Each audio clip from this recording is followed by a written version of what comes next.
सभी को जय हिंद। मैं शुभम शर्मा पेश करता हूं आपके सामने एक बेहद खास वीडियो। और आज का वीडियो आप सभी के लिए खास है क्योंकि आज के वीडियो में मैं आपको दिल्ली पुलिस कांस्टेबल से संबंधित सारी जानकारी देने वाला हूं कि क्या एज इसमें मांगी जाएगी, क्या एजुकेशन मांगी जाएगी, हाइट कितनी चाहिए, चेस्ट कितनी चाहिए, प्रीवियस ईयर की कट ऑफ क्या है, स्टेजेस क्या क्या है और स्ट्रेटेजी क्या रहेगी इस साल की। तो कंप्लीट वीडियो स्पेशल डिजाइन किया गया है उन सभी के लिए जो दिल्ली पुलिस कांस्टेबल की भर्ती इस साल देख रहे हैं। जैसे कि आप सभी को अवगत है कि सितंबर में इसके एग्जाम फॉर्म निकलने हैं और नवंबर के आसपास इसका एग्जाम हो भी जाना है। ठीक है, तो आप अपनी तैयारी को और बेहतर तभी कर सकते हैं जब आप किसी भी नोटिफिकेशन के बारे में कंप्लीटली इन एंड आउट उसका जानते हैं। तो मैं आपको जो ये आपकी भर्ती है, इस भर्ती के बारे में सारी चीजें आपको विस्तार से बताने वाला हूँ। वीडियो बेहद खास है, लास्ट तक देखिएगा, कहीं भी स्किप मत कीजिएगा। और अगर वीडियो अच्छा लगे तो शेयर भी कीजिएगा उन लोगों के साथ जो आपके ही सगे संबंधी हैं, जो तैयारी कर रहे हैं दिल्ली पुलिस कांस्टेबल की। तो आइए स्टार्ट करते हैं अपने आज के इस वीडियो को। जय हिंद। तो जैसा कि आप सभी जानते हैं कि अगर मैं एग्जाम की बात करूं तो एग्जाम का नाम है दिल्ली पुलिस कांस्टेबल रिक्रूटमेंट 2023। बात करें कि इस एग्जाम को करवाएगा कौन, तो इस एग्जाम को एसएससी करवाएगी। ठीक है, यानी कि टीसीएस के द्वारा ये एग्जाम आपका कंडक्ट होगा और एसएससी कमीशन है जो इसको करवाएगा। वैकेंसी की बात करें तो वैकेंसी निकल कर आई है 7,547 वैकेंसी है। यानी कि जो कांस्टेबल की वैकेंसी रहेंगी वो 7,547 वैकेंसी रहेंगी। पर आप ये मान के चलिए कि इसमें जो फॉर्म जाएगा वो कम से कम 25 लाख से ऊपर ही फॉर्म भरा जाएगा, क्योंकि इसकी एलिजिबिलिटी भी 12th पास है। और बहुत सारे बच्चे केवल और केवल वेट ही दिल्ली पुलिस कांस्टेबल का करते हैं। तो इसलिए इतना फॉर्म तो इसमें 101% जाना ही जाना है कि 25 लाख फॉर्म तो इसमें जाएगा ही जाएगा।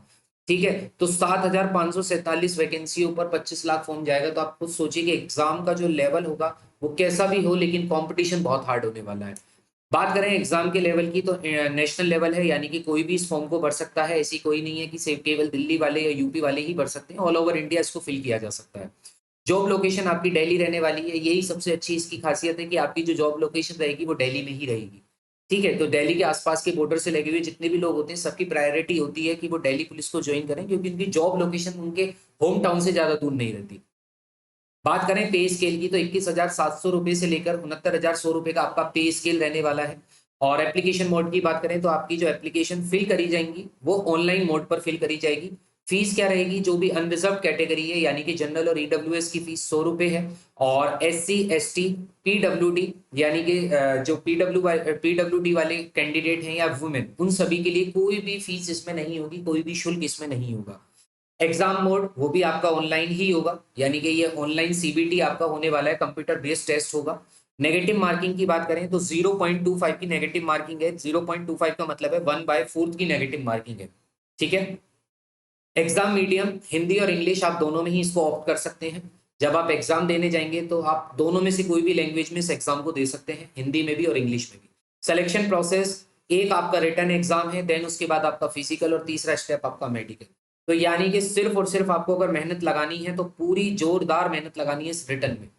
क्योंकि इस रिटर्न में इसलिए मेहनत आपको लगानी पड़ेगी क्योंकि मैं ऑलरेडी बता चुका हूँ कि इसमें कंपटीशन बहुत ज्यादा मिलने वाला है, क्योंकि वैकेंसी 7,547 है, जिसमें से मेल फीमेल अभी मैं बताऊंगा आपको कितनी कितनी है, और फिर कैटेगरी वाइज भी आपको बताऊंगा। तो उस पर तकरीबन 25 लाख के आसपास ये फॉर्म भरा ही जाएगा।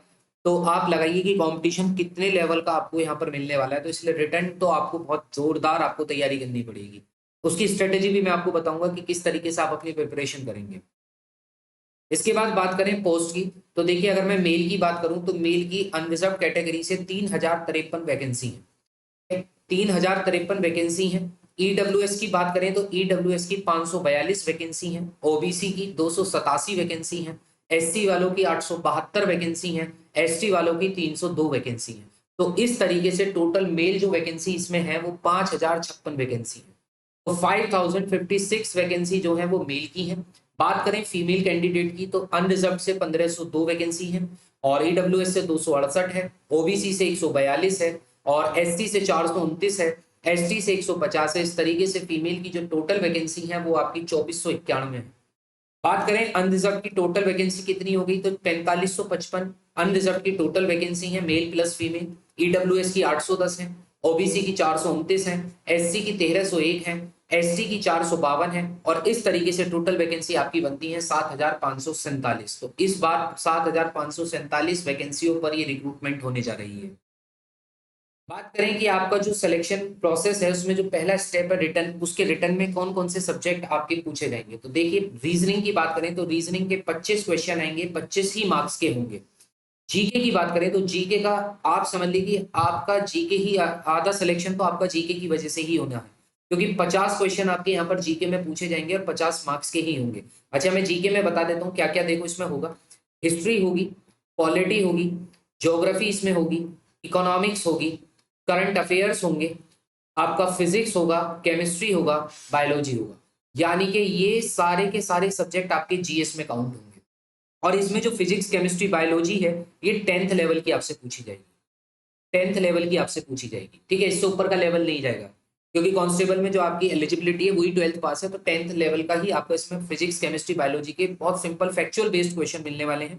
करंट अफेयर आपका आएगा ही आएगा, क्योंकि करंट अफेयर तो आता ही है जीएस के पोर्शन में। हिस्ट्री का अच्छा वेटेज मिलता है, पॉलिटी का अच्छा वेटेज मिलता है, और ज्योग्राफी और इकोनॉमिक्स के भी क्वेश्चन आपको देखने को मिलेंगे। तो इस तरीके से 50 क्वेश्चन आपको यहाँ पर देखने को मिलेंगे, ठीक है। अब कौन से क्वेश्चन कितने आएंगे वो तो खैर जब आप एग्जाम दोगे तभी उस पर पता चल पाएगा, लेकिन ये आपके सारे सब्जेक्ट हैं जो जीएस में होने वाले। इसके बाद बात करें न्यूमेरिकल एबिलिटी, यानी कि जिसको आप जनरल एप्टीट्यूड भी बोल देते हो या मैथ भी बोल देते हो, अर्थमेटिक भी बोल देते हो। तो इसके केवल 15 क्वेश्चन आपको देखने को मिलेंगे जो कि 15 मार्क्स के होंगे। और कंप्यूटर नॉलेज की बात करें तो कंप्यूटर अवेयरनेस भी चाहिए, क्योंकि 10 क्वेश्चन आपके कंप्यूटर अवेयरनेस के आएंगे जिसमें 10 मार्क्स आपको मिलेंगे।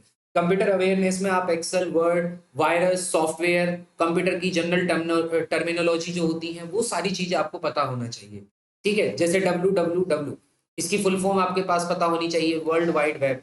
तो इस तरीके के क्वेश्चन आपको यहाँ पर देखने को मिलेंगे, वर्ल्ड वाइड वेब, ठीक है। इस तरीके के क्वेश्चन, या आपसे वायरस के बारे में पूछा जाए, एक्सेल की किसी भी कमांड के बारे में या वर्ड के कमांड के बारे में, वो सारी चीजें आपको कंप्यूटर अवेयरनेस में देखने को मिलेगी। इसके रिगार्डिंग में खैर वीडियो भी आपको ला दूंगा लास्ट के 15 डे में। इसको आपको इतना ज्यादा कोई टेंशन लेने की जरूरत नहीं है। मेन टेंशन आपको लेने की जरूरत है जीके की, क्योंकि जीके का अच्छा वेटेज है। 50 के 50 क्वेश्चन यहाँ पर केवल और केवल जीके के हैं, और बाकी 50 क्वेश्चनों में रीजनिंग, मैथ और कंप्यूटर है। तो इसलिए जीके का वेटेज बहुत अच्छा है, जीके पर मेन फोकस आपको रखना है। बाद अगर मैं बात करूं कि मिनिमम कितने मार्क्स क्वालिफाई हैं, तो जनरल कैटेगरी को 35%, यानी कि जनरल कैटेगरी को 35 मार्क्स लाने अनिवार्य हैं। अगर इसके नीचे आपके आते हैं तो आप क्वालिफाई। ओबीसी और ईडब्ल्यूएस के 30 मार्क्स आने अनिवार्य होंगे, ठीक है। कट ऑफ तो इससे ऊपर जाएगी, तो मिनिमम क्वालिफाइंग मार्क्स है, ठीक है। और एक्स सर्विसमैन को 25 मार्क्स क्वालिफाई रखे गए हैं।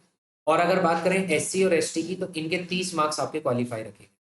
तो यानी कि आपको इतने मार्क्स तो इस एग्जाम में लाने ही लाने हैं, इससे नीचे तो आपको लाने ही नहीं है, वरना आपका क्वालिफाई भी नहीं होगा एग्जाम।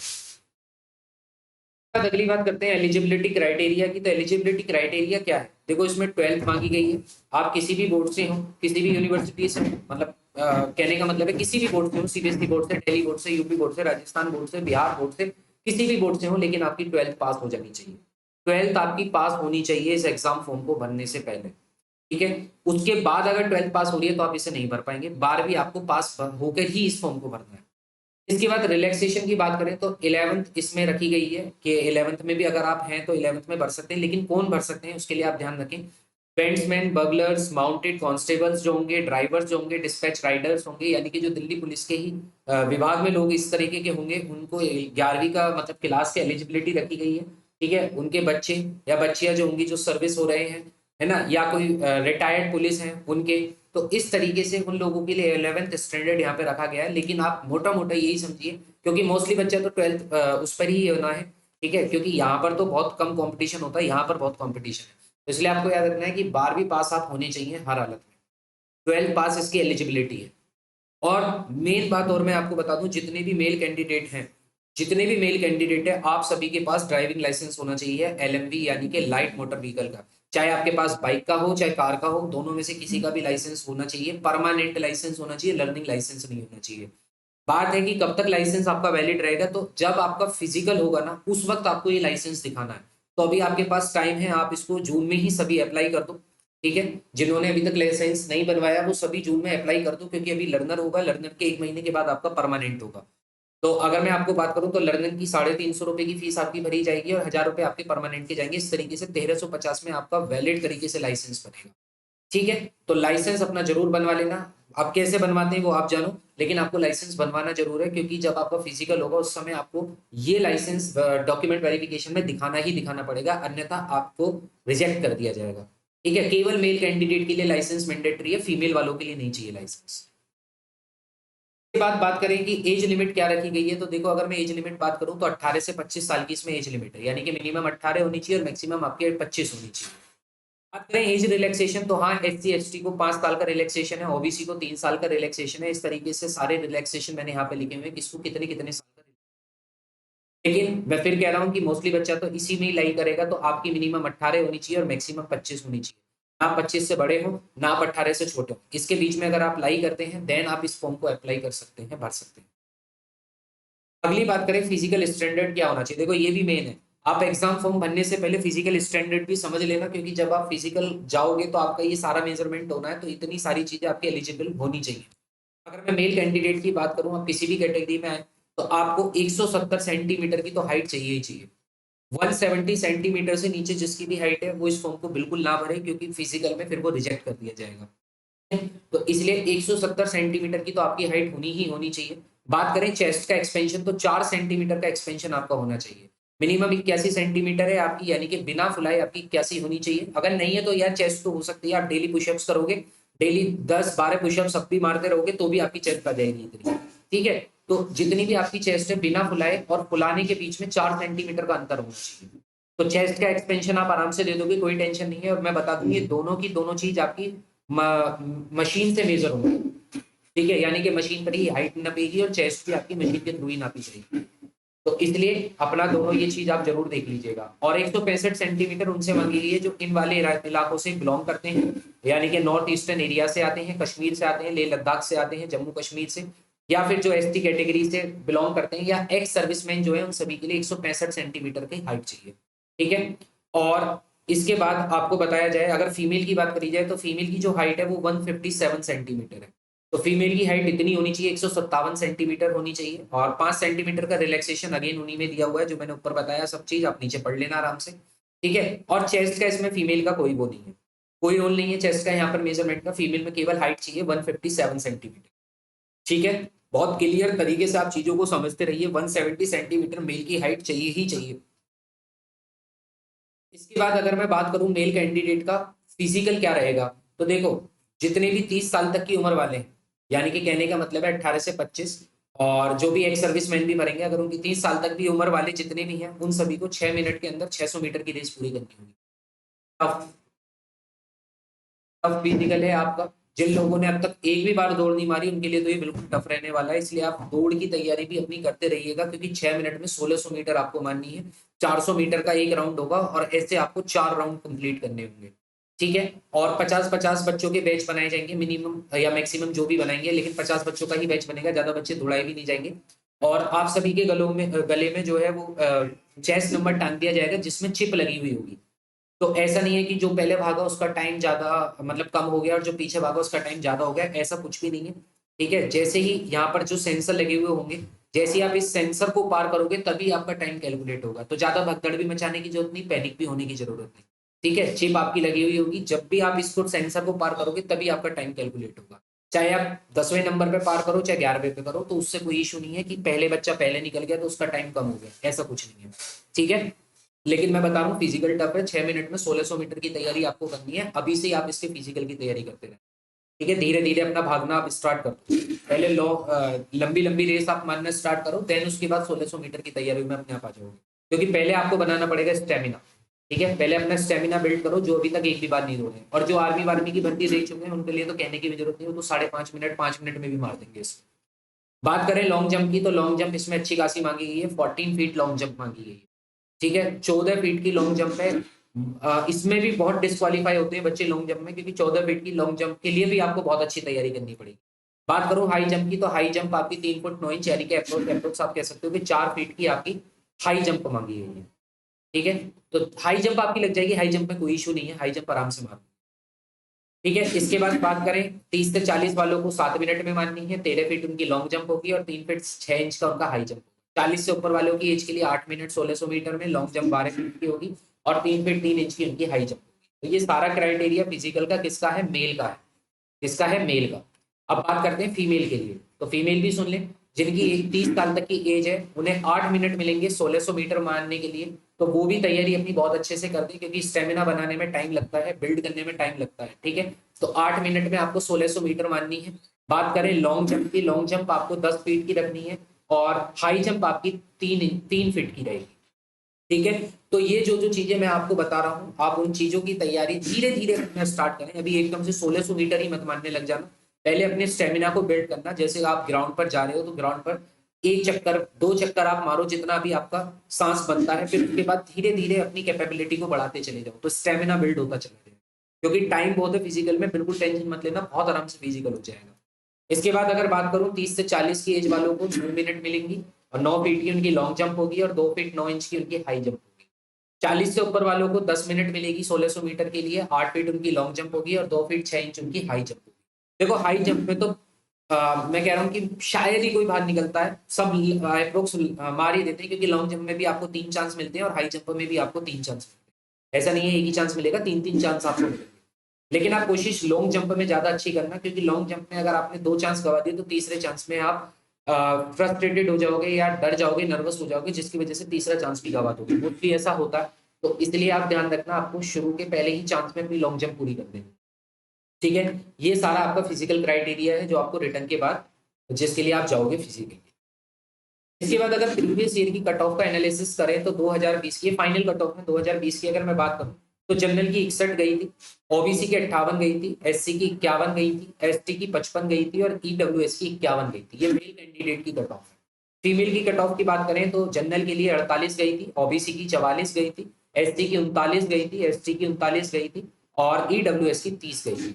लेकिन 2020 से पहले अगर आप कट ऑफ को देखोगे तो आपको बढ़ती हुई कट ऑफ दिखेगी। ये सारी 100 में से ही कट ऑफ है, क्योंकि फिजिकल के कोई नंबर नहीं है, फिजिकल आपका सिर्फ और सिर्फ क्वालिफाई है, ठीक है। आपको 100 नंबर में से जितने भी नंबर आपके आएंगे ना, यही आपकी फाइनल कट ऑफ के हैं। जितने ज्यादा नंबर आप लाओगे उतने ज्यादा आप अपने आप को सेव कर लोगे।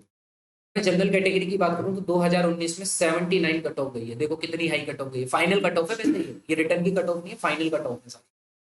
ओबीसी की बात करूं तो 77 लगी थी, एससी की बात करूं तो 72 लगी थी, एसटी की बात करें तो 76 लगी थी, और ईडब्ल्यूएस की बात करें तो 69 फाइनल कट ऑफ लगी। इसके बाद ऐसी फीमेल कैंडिडेट की है कि 68 जनरल की है, 64 ओबीसी की है, एससी की 58 है, एसटी की 62 है, और ईडब्ल्यूएस की 56 आपकी फाइनल कट ऑफ लगी थी फीमेल की।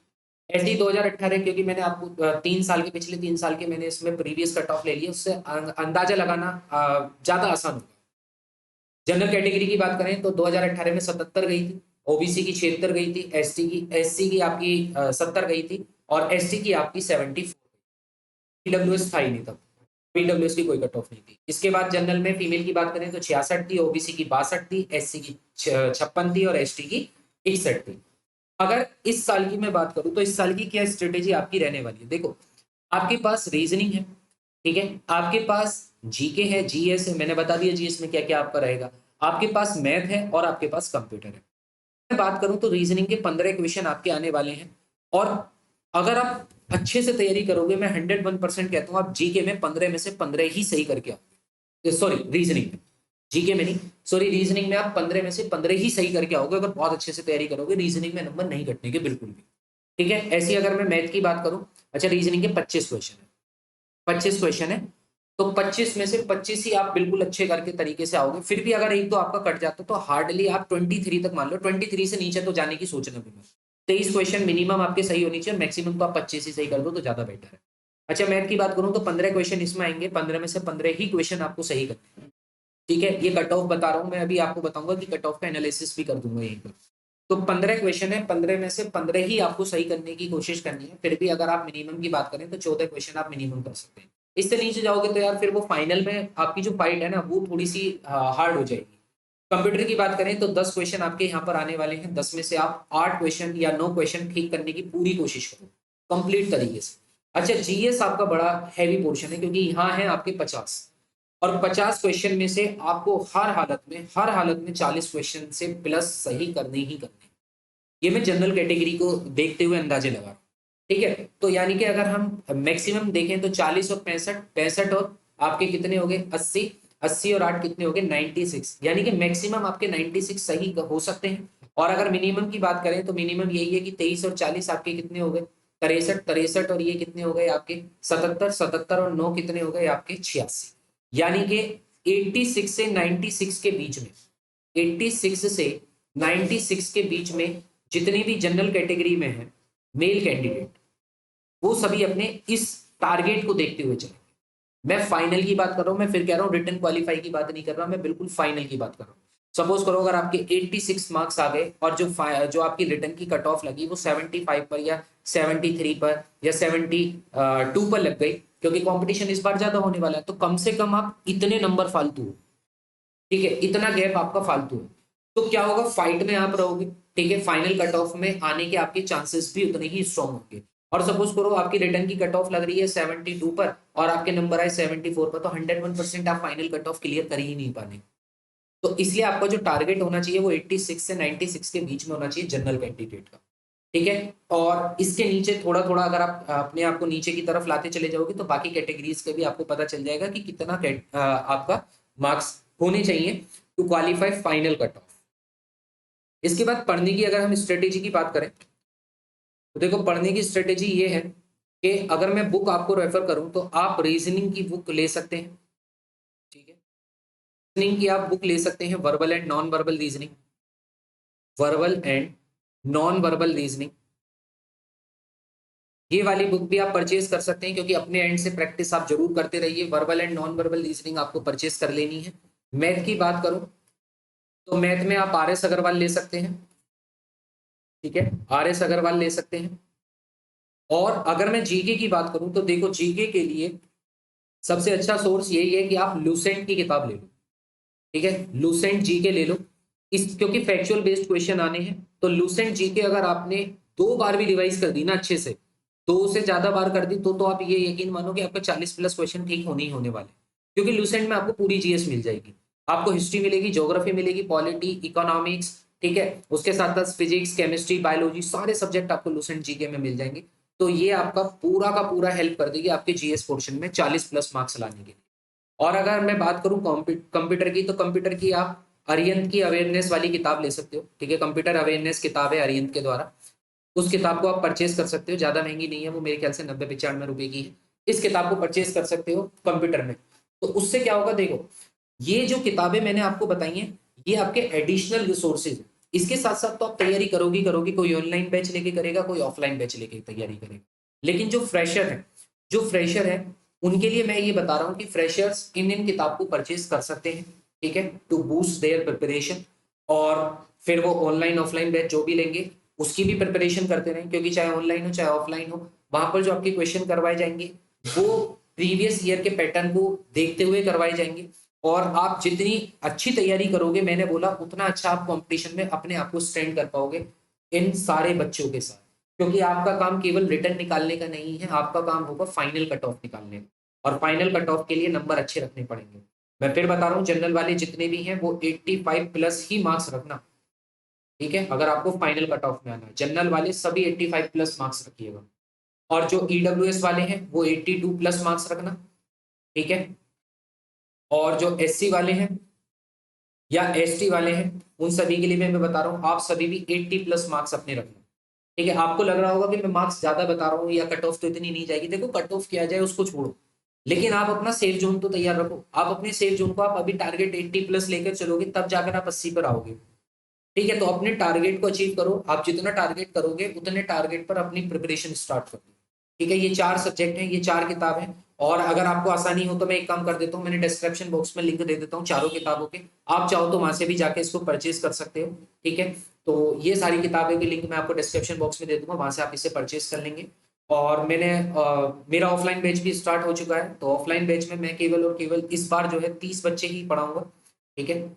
और ऑफलाइन में मेरे पास जो हापुड़ से लगकर जितनी भी बाउंड्री है, मतलब हापुड़ के विद इन 5 किलोमीटर जितने भी स्टूडेंट हैं वो सब ऑफलाइन बैच को ज्वाइन कर सकते हैं, ठीक है। इससे दूर वालों को तो मैं बिल्कुल सजेस्ट नहीं करूंगा कि आप यहाँ पर आए कमरा लें, कतई नहीं, बिल्कुल भी नहीं। तैयारी करें आप अपनी घर पे रह के, ऑनलाइन रिसोर्सेज बहुत सारे हैं, बहुत अच्छे अच्छे ऑनलाइन रिसोर्सेज हैं, बिल्कुल भी ऑफलाइन में ज्यादा टाइम वेस्ट करने की जरूरत नहीं है। तो मैं उन लोगों के लिए बात कर रहा हूँ जो हमारी ही रेडियस में है 5 किलोमीटर के आसपास, क्योंकि बस 30 स्टूडेंट का एक बैच रहेगा, उसके ऊपर कोई स्टूडेंट इसमें नहीं लिया जाएगा। ठीक है, क्योंकि भीड़ का मतलब नहीं है, मतलब ये है कि 30 के 30 बच्चे बिल्कुल लगन के साथ, डेडिकेशन के साथ अपनी तैयारी करेंगे और हम उनकी तैयारी करवाएंगे। ठीक है, अपनी स्ट्रेटेजी और एग्जाम्स जितने हम मैंने दिए हैं उन सभी का एक्सपीरियंस इस्तेमाल करते हुए उन सबकी प्रिपरेशन करवाने में पूरी की पूरी हम हेल्प करेंगे। लेकिन देखो, कोई भी टीचर है, टीचर तो अपना 100% हमेशा देता है, लेकिन जब बच्चा अपना 100% देता है ना, तब जाके आपका सिलेक्शन होता है। तो इसलिए केवल अगर केवल टीचर 100% दे और बच्चा 100% ना दे तो फिर सिलेक्शन में डाम डोल है। इसलिए आप 100% आप भी दो, 100% हम भी दें, and definitely final cut of clear हो जाएगी। ठीक है, तो मिलते हैं नेक्स्ट वीडियो में और नए टॉपिक के साथ। तब तक के लिए जय हिंद, जय भारत। आई होप आपको वीडियो अच्छा लगा होगा। लाइक शेयर करना मत भूलिएगा और चैनल पर नए हैं तो सब्सक्राइब कर लीजिएगा।